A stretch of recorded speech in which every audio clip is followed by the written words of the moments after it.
The big alien ship hung in space above the blue planet. Earth was quiet now.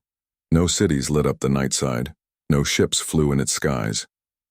Commander Zax looked at the dead world through the wide window of his ship. His forearms crossed over his chest as he studied the place where humans once lived. "This is where they came from," he said to his crew. "Earth, the birthplace of humans." Officer Kell looked at her screen. "Yes, sir. Our records say they died out 1,000 years ago. Our leaders decided they were too dangerous to let live, so they were wiped out." Zax nodded. He had learned about this in school. Humans had been a problem. They learned too fast. They changed too quickly. When they started to move to other star systems, the alien leaders acted fast. The attacks on human worlds had been quick and total. Within 1 year, humans were gone from the galaxy. "Send the search teams down," Zax ordered. "The Council wants to be sure no human life is left. This is just a check, but we must follow the rules." As the small ships left for the planet, Kell frowned at her screen. "Sir, I see a strange energy reading from behind Earth's moon." Zax turned. "What kind?" "Not sure, but it's made by something smart. And it's moving."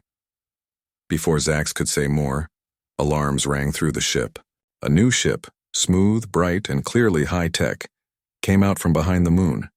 It moved toward them faster than should be possible. "That can't be," Kell whispered. "Those marks on the ship." On the side of the coming ship was a clear sign, a blue circle with land shapes on it wrapped in leaf branches. "Open a talk channel," Zax ordered, his voice shaking a bit. The big screen lit up, showing a human woman with short yellow hair and steady eyes. "This is Captain Amy Diaz of the Earthship Memory," she said calmly. "You are in protected space. You have 30 seconds to turn off your weapons and get ready to be boarded." Zax stared in shock. "Humans are extinct. This is not possible." "Captain..." Diaz's face stayed calm, but a cold smile touched her lips. 1,000 years ago, you thought you killed us all. You were wrong. And now we've come back home. Back in the far reaches of space, hidden deep where no alien ships went, the human fleet waited. 500 large ships, each holding thousands of people, sat in the shadow of a giant red star. This place had been their home for centuries. The space near the center of the galaxy was dangerous, full of radiation and gravity problems. But that was why the aliens never came here. And that was why humans had survived. On the main ship, called Hope, the leaders of the human fleet met in a large room. Maps of stars filled the walls. General Rick Bailey, a tall man with gray hair, pointed to a small dot on one of the maps. "Captain, Diaz has made contact with the alien ship at Earth," he told the others. "Phase 1 is working. They think they're just checking an empty planet. They have no idea we've been building our strength all this time." Dr. Sue Ward, head of science, nodded. "The Memory is our best ship. The aliens won't know what hit them. Their weapons are the same as they were 1,000 years ago. Ours are much better." The humans around the table all knew the story. When the aliens attacked Earth long ago, some humans had seen it coming. They built huge ships hidden under the moon's surface. Just 1 million people escaped during the attack. They didn't flee outward where the aliens could find them. They went inward, toward the dangerous center of the galaxy. For hundreds of years, humans rebuilt in secret. Old fights about countries and cultures faded away. Everyone worked together to survive. A young officer entered the room. "General, we have word from Captain Diaz. The alien ship has been taken. No damage to our ship. The aliens are in shock." "They truly believed we were all dead," General Bailey smiled. "Good, and the data from their ship?" "Being sent now. Their star maps, their fleet positions, their communication codes, we'll have it all within the hour." Dr. Ward studied the star map. "For 1,000 years, we've hidden and built our strength. We've changed in ways the aliens can't imagine. Our bodies can handle the radiation that kills them. Our minds work faster, our ships go places they can't follow.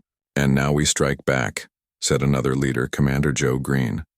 "Not just for revenge, for our future." General Bailey looked around the table. "This is what we've waited for. What our parents and grandparents and all who came before us planned for. The aliens think they finished us, but we're about to show them that humans don't die so easily. On Earth, the small human team from the memory walked through the ruins of an old city. Buildings were broken and covered in plants. Streets were cracked with tree roots growing through them. The air was clean now after 1,000 years without people. Captain Diaz touched her hand to a fallen stone. "New York," she said quietly. "My family came from here long ago." Her second in command, Ben Cole, checked his scanner. "Air is good. Water is clean. Radiation is almost gone. The planet has healed itself. And soon it will be ours again," Diaz said. She looked up at the sky where the memory held the captured alien ship. "Tell science team to get everything they can from their computers. I want to know where all their worlds are, how many ships they have, what defenses we'll face." Cole nodded. "The alien captain still doesn't believe we're really human. He thinks we're some kind of trick made by their enemies."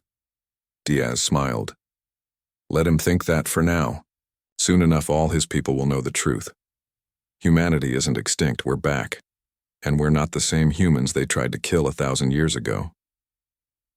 As the sun set over the empty city, lights came on aboard the memory. After centuries of waiting, planning, and becoming stronger, humanity had returned to Earth. And this time they would not be driven away. Dr. Sam Cooper stared at the alien prisoner through the glass wall. The alien sat very still, its 4 eyes blinking at different times. Its skin was gray-green with small scales that caught the light.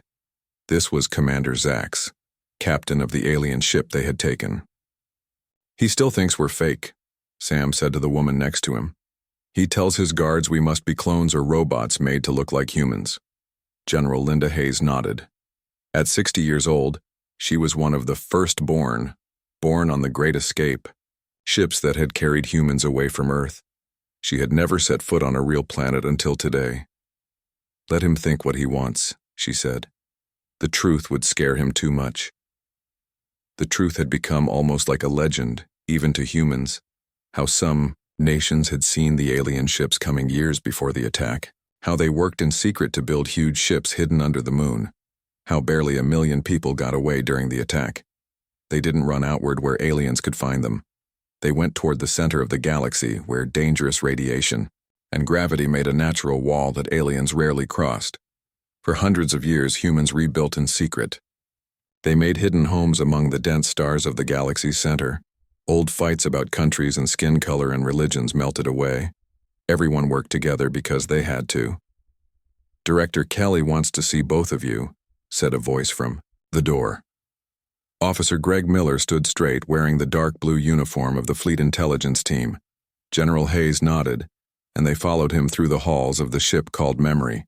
The ship showed the best of human building, made with science taken from old alien ships but also with new ideas born from hundreds of years of hard work and smart thinking.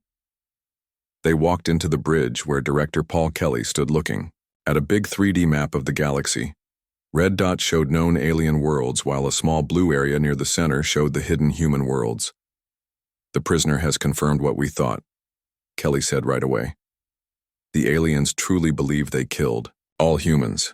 They've grown lazy and spread too thin. Their space is too big, their borders easy to cross." General Hayes studied the map. "Step 1 is done. We've checked that Earth is empty except for watching machines. What about Step 2?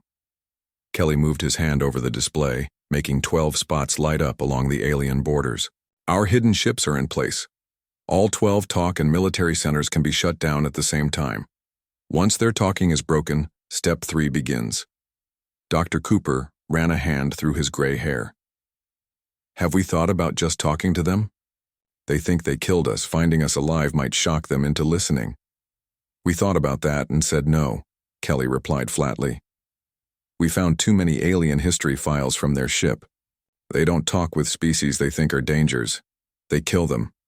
We can only live if we act first and hard." Hayes turned to the window where Earth was visible. A blue ball with white clouds, still marked by old weapon hits, but still beautiful. 1,000 years ago they came to kill us all. They failed. I won't give them a second chance. Back in the hidden human space, the rest of the fleet was getting ready. 500 ships, each one filled with people and weapons and hopes, prepared to leave their hiding place. For 1,000 years, humans had stayed quiet, building strength. Now they would come out of the shadows. On the biggest ship, called Freedom, Admiral John Reeves watched as the last supplies were loaded. His second-in-command, Captain Diane Hall, came to stand beside him. "The seed ships are ready," she said. "Enough plants, animals, and building tools to restart life on Earth." Reeves nodded. "And the weapons?" "All ships armed and ready. The new shields can stop anything the aliens have. Our jump drives are faster. Our guns are stronger." "And our people?" Hall looked around at the busy workers. Some looked almost normal, like humans from old Earth. Others showed the changes of living for hundreds of years in high radiation. Their skin was darker, their bones stronger, their eyes able to see types of light that old humans could not. "Our people are ready too," she said. "For 10 generations we've lived in these metal boxes, dreaming of blue skies and real dirt under our feet. Everyone knows what's at stake." What was at stake was not just going back to Earth. It was making sure humans would never face extinction again. In another part of the ship, young Leo Mason sat with his grandmother, Rose. At 95, Rose was one of the oldest living humans. Her parents had been among those who escaped Earth. "Tell me again what trees looked like," Leo asked. He had been born on the ships and had never seen a real tree. Rose smiled. "They were tall and strong. Some had red leaves, some green, some yellow. When the wind blew, they danced. The air smelled sweet around them." "And we'll have them again on Earth?" "Yes. The seed ships carry tree seeds from all over old Earth. Pine and oak and maple and palm. Within your lifetime, Earth will have forests again." Leo thought about this. "The teachers say Earth is different now. Colder. That we'll have to change it to make it like before." Rose nodded. "That's true. The aliens used weapons that changed the air, made it colder. But we've been planning how to fix it for hundreds of years. We have the tools and the know-how. What about the aliens? Will they try to hurt us again when they find out we're back?" Rose's face grew serious. "That's why this mission is so important, Leo. Our ships will not just take back Earth. They'll make sure the aliens can never hurt us again." On board the Memory, orbiting Earth, Captain Amy Diaz received the message from the hidden fleet. The EIA first step had worked perfectly. The aliens had no idea humans still lived. Now it was time for step 2, hitting the aliens where it would hurt them most. "Send the signal," she ordered. "Tell our hidden ships to begin." Across alien space, at 12 key points, small human ships that had been hiding for months powered up their special weapons. These were not guns or bombs. They were something far more dangerous, computer attacks that would shut down the alien networks, cut off their talking, and turn their own machines against them. "The signal is sent," reported Ben Cole. "All teams report ready." Diaz looked out at Earth, the home her ancestors had lost and that she would help take back. 1,000 years ago, they thought they ended us, she said quietly. Now they'll learn what humans do best, survive and come back stronger. The attack began in silence as information moved through alien networks. By the time they realized what was happening, it would be too late. Humanity was done hiding. The main alien world was in chaos. For 5 days straight, important systems all over the planet kept failing in strange ways. Travel grids shutting down, talk networks sending mixed-up messages, defense systems shooting at things that weren't there. High Leader Mox paced the emergency room, his fancy robes traded for a simple uniform. Around the table sat the remaining leaders of the alien government, their faces showing fear and confusion. "This is not by chance," Mox insisted. 12 major talk centers failing at the same time, then widespread system problems across 15 core worlds. "Someone is attacking us." "But who?" asked Leader Tala, her tentacles moving with worry. "Our far sensors see no enemy ships. Our border guards report nothing strange. It's like we're being attacked by ghosts." A young officer rushed into the room and whispered to Mox, whose skin turned pale gray. "The safety steps have failed," he announced grimly.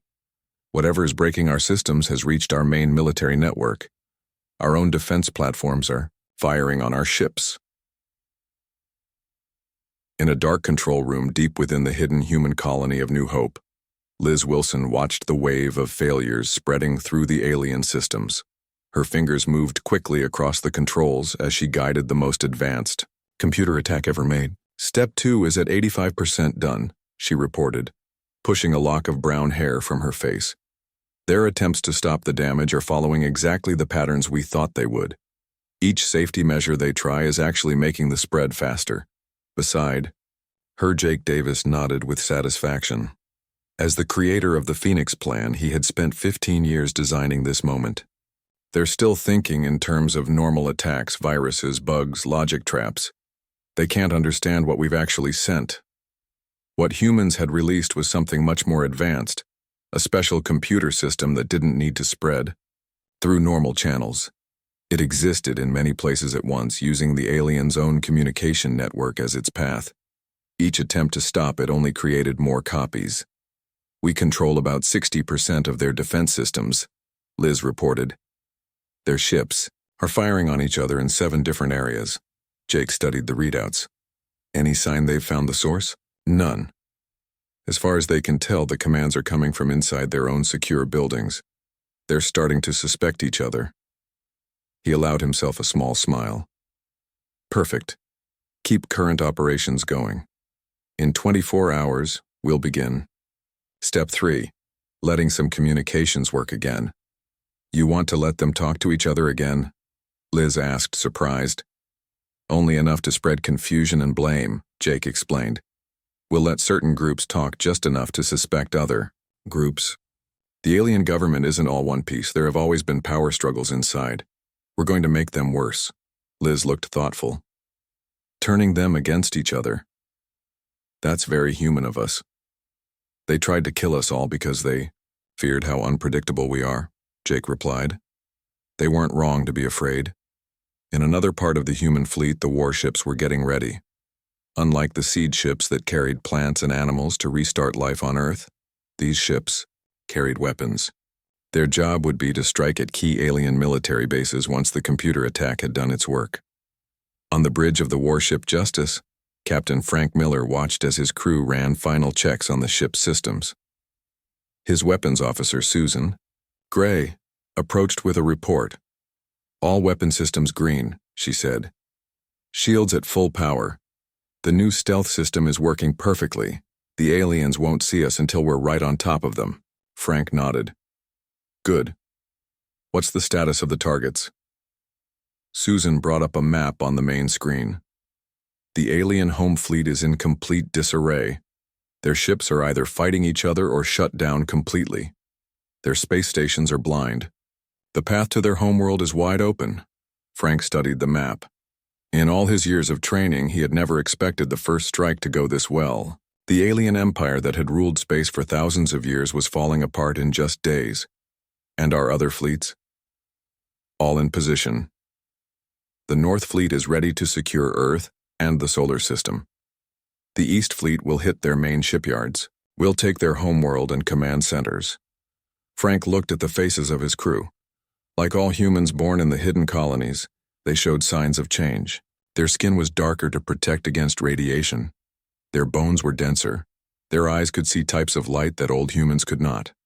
1,000 years of living in harsh conditions had changed the human body. But the biggest changes were in their minds and their technology. Free from old Earth's politics and divisions, human science had advanced faster than ever before. The ships they built now were far beyond what the aliens could make. All hands to battle stations, Frank ordered. Prepare for jump. The Justice and 20 other warships powered up their engines. Unlike alien ships that had to travel through normal space, human ships could create shortcuts, jumping instantly from one point to another. It was technology the aliens had never mastered. With a flash of blue light, the human fleet vanished from their hiding place and reappeared near the alien homeworld. Back on Earth, the first human settlement was taking shape. In what had once been a place called California, a small city of temporary homes had been set up. 5,000 people, the first humans to live on Earth in 1,000 years, worked to test the soil, plant the first crops, and set up the machines that would help heal the planet. Among them was Dr. Kim Lee, a soil expert.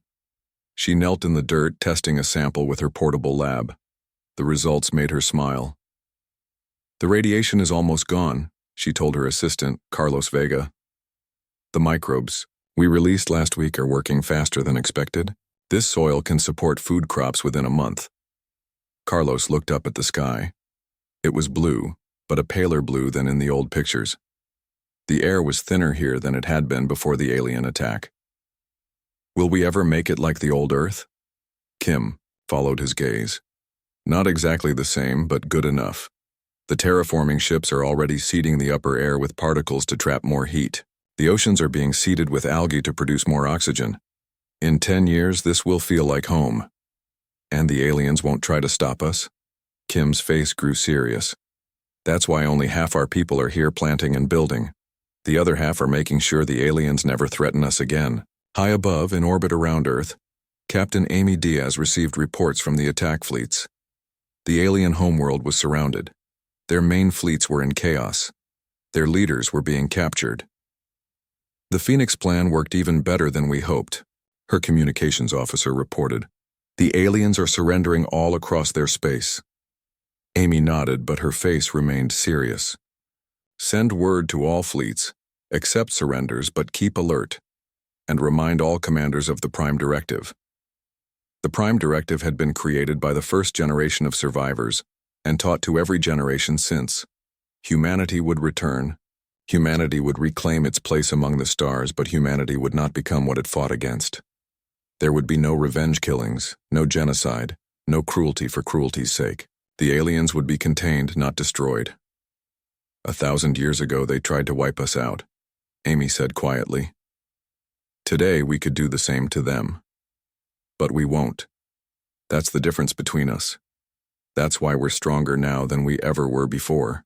3 years after the great victory, Captain Amy Diaz stood on the bridge of the memory, watching as a huge fleet of colony ships came out of jump space. 200 ships carrying over 1 million humans approached Earth orbit, the largest return of people to humanity's home planet since the escape 1,000 years ago. "Air cleaning is going faster than planned," reported her first officer, Ben Cole. "The tiny machines have reduced radiation levels by 70% in the main settlement areas. Early planet-fixing units report soil health at good levels." Amy nodded, feeling a lump in her throat as she looked down at the planet. After the planned attacks had thrown the aliens into civil war, humans had come out of hiding, striking key military bases and claiming border territories. The war had been short but hard. The alien empire, already falling apart from within, could not fight well against an enemy they had thought was dead. Now, with the remains of the alien government limited to a small group of systems under close watch, humans had begun the work of taking back their heritage. A priority message alert sounded, and Amy activated the display. The face of Counselor Linda Hayes appeared, now the elected head of the Human Federation government. "Captain Diaz, we've received a talk request from the alien temporary government," Hayes said quickly. "They're asking for formal peace talks." Amy raised an eyebrow. After 3 years of silence, what made them ask now? Apparently, they've been watching our return to Earth. The speed of our planet fixing and the size of our rebuilding has worried them. They're afraid, Amy realized. Hayes nodded. "Yes. They tried to destroy us because they feared what we might become. Now they've seen what 1,000 years of change in the galactic core has done to us, how we've adapted to places they think are too dangerous to live, how our technology has grown in ways they never imagined. Do we accept their request?" Hayes's face was serious. "The Federation Council has voted. We will meet with them, not as beggars or victims, but as equals, maybe as the stronger power. Humanity has changed, Captain Diaz. The question is whether we've changed enough to break the cycle of violence." On the surface of Earth, Dr. Sam Cooper stood on a hill overlooking what had once been the city of Chicago. Planet-fixing machines the size of tall buildings moved across the land, cleaning soil and reshaping the ground. Behind him, prefabricated, settlement units were being assembled by automated builders, creating the start of what would become New Chicago. A young worker approached and handed him a soil test tablet. "The latest readings, Doctor. Pollution levels are dropping faster than expected. Sam studied the data with satisfaction. The special microbes developed in the colony labs were working better than expected, breaking down toxic compounds and turning them into useful nutrients. Have you ever wondered, the worker asked carefully, what the original Earth was like before the attack? Sam looked across the healing landscape. We have records, pictures, videos, environmental data, but seeing it directly, that's something lost to time. Do you think we'll make the same mistakes they did? Our ancestors, I mean.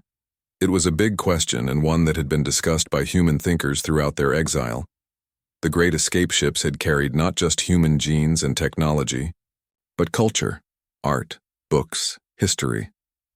The hard lessons of humanity's past had been studied by generations who had never lived on a planet's surface. I think, Sam said carefully, that almost dying is a powerful teacher. We carry the memory of that lesson in everything we do now. Above them, golden light broke through the clouds as the planet's air processors continued their work. Earth was healing, and humanity with it. On the alien homeworld, High Leader Mox sat in his simple office. Once, the leader of the aliens had ruled from a great palace. Now, after the human attacks and the civil war that followed, the government was smaller and more humble. His aide entered the room. The humans have agreed to peace talks, High Leader. They will send a delegation in 10 days. Mox nodded slowly. Have they stated their terms? Not yet. But they have not attacked any more of our world since the surrender. The reports say they are focused on rebuilding Earth. Mox turned to the large screen on his wall, which showed images of Earth. Humans had accomplished in 3 years what should have taken decades. Great green zones spread where there had been only barren land. New cities rose from the ruins of the old. The seas, which had been dead, now teemed with life again. They are not what they once were, Mox said quietly. The humans we tried to destroy were divided, fighting among themselves as much as they fought others. These humans are united, and their technology. The aide nodded. Our scientists are still studying their ships, the jump drives that let them appear and disappear, the shields our weapons couldn't penetrate, the biological adaptations that let them live in radiation that would kill us. 1,000 years in the heart of the galaxy changed them, Mox said. We thought we were being smart, driving them to extinction before they could become a threat. Instead, we forced them to become something far more powerful than they might have been. Back on Earth in the new city of New Atlanta, the first generation of Earth-born children played in a park that had been bare dirt just a year ago. Fast growing, trees their genes altered to clean toxins from the soil, provided shade. The children looked mostly human, but showed signs of the changes that had happened over 1,000 years. Slightly darker skin, eyes that could see a wider range of light, bodies better able to handle radiation and low gravity. Among them was a girl named Hope, the daughter of 2 colony scientists. She had been the first child born on Earth after the return. Now 3 years old, she ran through the grass with other children, none of whom had ever known the cramped spaces of the colony ships. Near the park, Carol Evans watched the children play. At 85, she had spent most of her life on the ships. Now she sat on a bench under an open sky, feeling real sunlight on her face. A young man sat beside her. Enjoying the view, Ms. Evans? She smiled at him. Every day is a miracle, Roy. When I was born, Earth was just a story the elders told, a paradise we had lost. Now here I am, feeling real dirt under my feet. Roy nodded. My grandmother told me how people doubted in those early years. Whether humans would ever return, whether we should even try. There were doubts, Carol admitted. Some thought we should just build a new home somewhere far from the aliens. Others wanted only revenge to do to them what they tried to do to us. What changed their minds? Carol looked at the playing children, especially at little Hope with her quick smile. We remembered what made us human in the first place, not just survival at any cost, but building something better than what came before. High above Earth, the great ships continued to arrive, bringing more humans home with each passing day. And among the stars, the message spread: humanity had returned and they would never be vulnerable again. 10 years after the return to Earth, the Great Hall of New Geneva hummed with tense waiting. Diplomatic teams from 25 former alien worlds sat in a half-circle facing the human representatives. After many years of careful talking, this would be the first full meeting of the proposed Galactic Union. At the center of the human delegation, Chief Speaker Emma West reviewed her notes one final time. At 40, she represented the new generation of humanity, born after the return to Earth, raised in a time of rebuilding rather than hiding. Beside her sat General Eric Stone, once a strong voice for the complete taking apart of all alien power, now a reluctant part of building a new star order. "They're still afraid of us," Eric said quietly, watching the alien delegations exchange nervous glances. "Even after all this time, fear can be useful if it leads to respect," Emma replied softly. "But eventually it must be replaced with something better."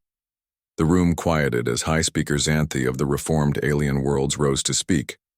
Unlike her before her, Xanthi represented a new political movement that had grown from the ashes of the old rule, one that admitted past wrongs and sought to make things right. "1,000 years ago," Xanthi began, her translator sharing her words in perfect human language, "my ancestors did an unforgivable crime against humanity. They acted out of fear of your ability to adapt, your creativity, your unpredictable nature. In their pride, they believed they had the right to decide which species deserved to exist in this galaxy." She paused, her 4 eyes looking at the human delegation. They were wrong, not just morally wrong, but factually wrong. They failed to understand that the very qualities they feared in humans were the qualities that would ensure your survival. In trying to wipe you out, they created a fire that made humanity into something even more formidable. Whispers moved through the assembly as Xanthi continued. "We come before you not to seek forgiveness, for some acts are beyond forgiveness, but to admit truth and to look toward a future where such terrible acts cannot happen again." The proposed Galactic Union represents a new model of relations between species, not the control of the aliens, nor even the power that humanity could now force if it wished. Emma rose to respond, feeling the weight of history on her shoulders. Speaker Xanthi speaks of the fire of hard times, and she is not wrong. The 1,000 years humanity spent in hiding changed us deeply. We developed technologies born of need and desperation. We evolved changes to live in environments we were never meant to live in. We unified our culture and purpose in ways our ancestors could never have achieved in peace and plenty. She looked around the room, making eye contact with each delegation. But hiding also gave us perspective. From the dense stars of the galaxy's center, we looked outward and saw a universe of possibilities rather than threats. We remembered Earth, not just as it was, but as it could be again, and that vision kept us going through our darkest times. Emma pointed toward the large window where Earth was visible, its continents showing the shapes of rebuilt cities and restored natural areas. Humanity returns to the galactic community not as conquerors seeking revenge, but as survivors bearing witness. We have known near extinction and rebirth. That experience has given us both strength and wisdom. She activated the center display, showing the proposed charter of the Galactic Union. This charter sets up principles that would have been strange to both the old aliens and to before-exile humanity. Mutual defense duties that protect weaker worlds from stronger ones. Technology sharing rules that prevent dangerous differences. Cultural exchange programs that build understanding rather than fear. Eric Stone stood beside her, his military uniform stark against the fancy clothes of the other representatives. "Make no mistake," he added, his voice firm. "Humanity remembers. We are not foolish dreamers. This union will have teeth. Joint defense forces, watching systems, intervention plans. Never again will killing an entire species be an option for any species against another." As the assembly began its formal discussions, Emma stepped away, to the window looking down at the blue-green jewel of Earth. So much had been lost, yet so much had been gained. Humanity had returned from the edge of extinction not just stronger but wiser, children of two worlds, the Earth they had lost and the stars that had sheltered them. They carried the memory of near extinction not as a burden, but as a gift, a terrible wisdom that might, if they were lucky, guide them toward a better future than either humanity or the aliens had managed to build alone. The stars beckoned, no longer as hiding places or threats, but as possibilities. In a classroom in New Boston, teacher Mary Allen showed her students a hologram of the galaxy. The children aged 10 and 11 watched with wide eyes as tiny lights showed the spread of human colonies, not just on Earth now, but on 20 other worlds. Before the exile, Mary told them, humans lived only on Earth. Now we live on many worlds. We've adapted to different gravities, different suns, different air. A boy with dark skin and the slightly larger eyes that marked the genetic changes of 1,000 years raised his hand. Miss Allen, why did the aliens try to kill all humans? It was a question every child asked. Mary gave the answer that had been carefully crafted by historians and psychologists. They were afraid, Pete. They saw how quickly humans changed and adapted.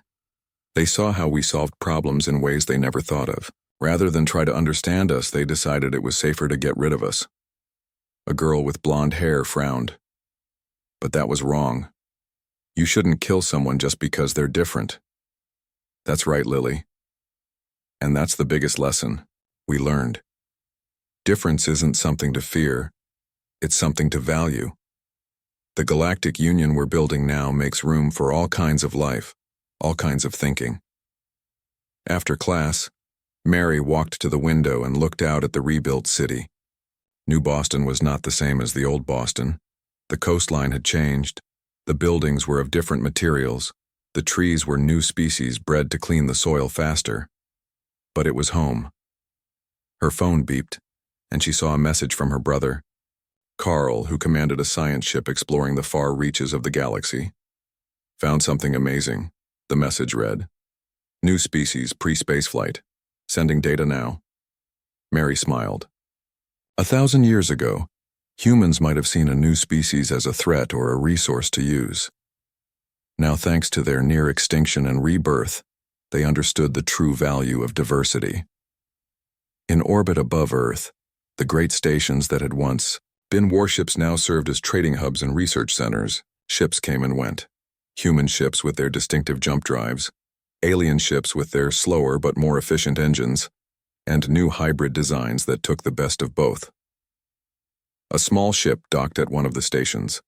From it stepped an old woman, Amy Diaz, now retired from her captain's duties.